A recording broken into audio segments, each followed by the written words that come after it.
Alain, propos d'un Normand. Tout le monde connaît l'entretien de Cinéas et de Pyrrhus. Pyrrhus raconte les conquêtes qu'il va faire, et qu'il battra tel général, prendra telle ville, passera la mer, coulera les flottes ennemies et autres jeux. Tout cela fait, ajoute-t-il, et la terre une fois soumise, nous nous reposerons. Et qui nous empêche, répond l'autre, de nous reposer tout de suite. Le doux Cinéas connaissait mal la nature humaine. Beaucoup aiment le repos et la tranquillité tant qu'ils les voient bien loin dans l'avenir. Peu sont capables d'en jouir réellement. Voilà un homme qui lit 100 lettres par jour et dicte sans réponse. Comme il voudrait avoir enfin la paix et se promener dans son jardin avec un grand chapeau et un arrosoir. En réalité, si par malheur il vient à se reposer avant d'être très vieux, il s'ennuiera.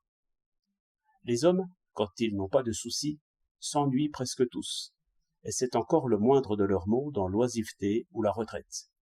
Car bientôt, et par mouvement intérieur, ils s'échappent de l'ennui pour tomber dans les passions.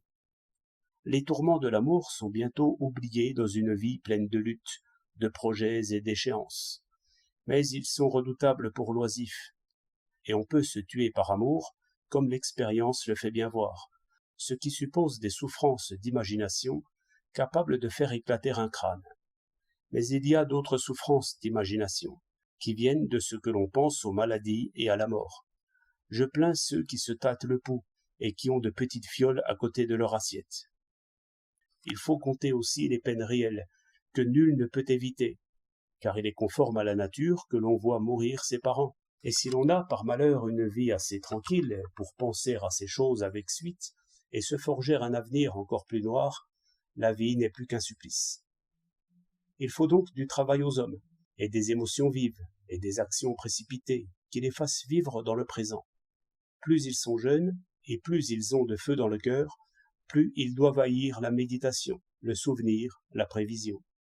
Voilà pourquoi les riches inventent 1000 manières de se rompre les os, et arrivent joyeusement au tournant redoutable, la main au volant, et dévorant des yeux la route. Mais la guerre enivre encore mieux, parce que s'y mêle l'idée d'un devoir et d'une gloire plus haute. Voilà le remède aux passions. Voilà la vraie eau du fleuve oubli. Pour aimer réellement la paix, il faut être très sage, ou très vieux. 4 décembre 1907.